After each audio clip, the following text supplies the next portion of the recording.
शेतकरी मित्र नमस्कार. आज तारीख आहे 26 नोव्हेंबर 2025. तर आता आपण एका ठिकाणी पेरूच्या प्लॉटला भेट देण्यासाठी आलो आहोत. तर आता सध्या बऱ्याच जणांचा प्रश्न असतो, मग ते कोणतं पीक असू द्या, तुमचं डाळिंब असेल, आंबा असेल, पेरू असेल, लोकांचा एकच प्रश्न असतो की त्याला पाणी किती द्यावं. तर आपल्या पिकाला पाणी किती द्यावं हे लांब बसून एखादा माणूस कोणी सांगू शकत नाही. जे आपल्याला पाणी द्यायचं आहे त्याचं स्वतः शेतकऱ्याने ओळखलं पाहिजे आपल्या बागेला पाण्याची गरज किती आहे. कारण की पाणी देत असताना तुमच्या जमिनीची जमीन कशी आहे, मुरमाड आहे, मध्यम आहे, काळे आहे, खडकाळ आहे, किंवा तुमचं पीक कोणत्या स्टेजला आहे. झाडं तुमचे 6 महिन्याचे आहेत, वर्षाचे आहेत, 2 वर्षाचे आहेत, फळावर आहेत किंवा रेस्ट पिरियडचे आहेत. या सगळ्या गोष्टींचा विचार करून आपल्याला पाण्याची मात्रा ठरवावी लागते. तर आता सध्या आपण ज्या पेरूच्या प्लॉटवर उभे आहोत, आता आपण बघतोय हे झाड खाली दिसते ना, झाड दाखव. आता हे झाड आपण बघतोय लहान आहे, आणि हे जर पाणी दिलं तर पाणी जवळ एवढं पसरलंय, किंवा ते झाड बघितलं आपण तर एवढ्या भागात सध्या पाणी पसरले. आता ह्या झाडाच्या जर मुळांच्या कक्षेचा विचार आपण केला तर मॅक्सिमम इथपर्यंत मुळ्या असू शकतील एवढ्यात. पण आता पाणी आपण दिलं किती, इथपर्यंत. हे जरी आता इथपर्यंत दिसत असेल आपल्याला, खाली तिरकपणे गेलेलं असते, म्हणजे जवळ खाली जर इथं तुम्ही उकरलं तरी तुम्हाला इथं ओलं लागेल. म्हणजे जवळ पाणी तर एवढ्या भागात सगळं पाणी गेलेलं आहे. पण या झाडाच्या मुळ्या किती आहेत, एवढ्या जाग्यात मुळे असणार आहे. मग हे जे आपण पाणी देतोय ते विनाकारण वेस्ट जाते.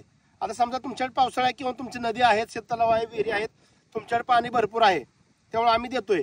पण ते तुमच्याकडे जास्त आहे म्हणून देऊन काही उपयोग होत नाही. कारण काय होतं, आपण ज्या वेळेस झाडांना आळवणी करत असतो किंवा खत देत असतो ते आपण इथं पुढे देतो, आणि ज्यावेळेस आपण जास्त पाणी देतो, पाणी साईडला जाताना ते एकटं जात नाही, जाताना त्या तुमच्या खताचे जे कंटेंट आहेत ते घेऊन पाणी साईडला जातं.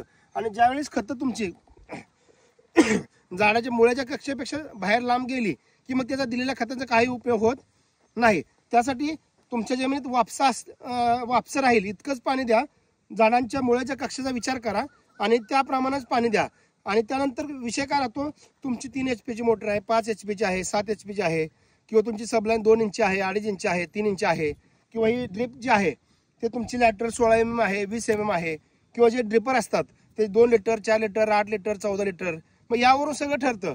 त्यामुळे तुम्ही एकदा मोटर चालू केली की किती वेळात आपल्या मुळांची कक्षा जी आहे एवढा रान भिजायला आपल्याला किती वेळ लागतोय हे आपण स्वतः ठरवायचं असते.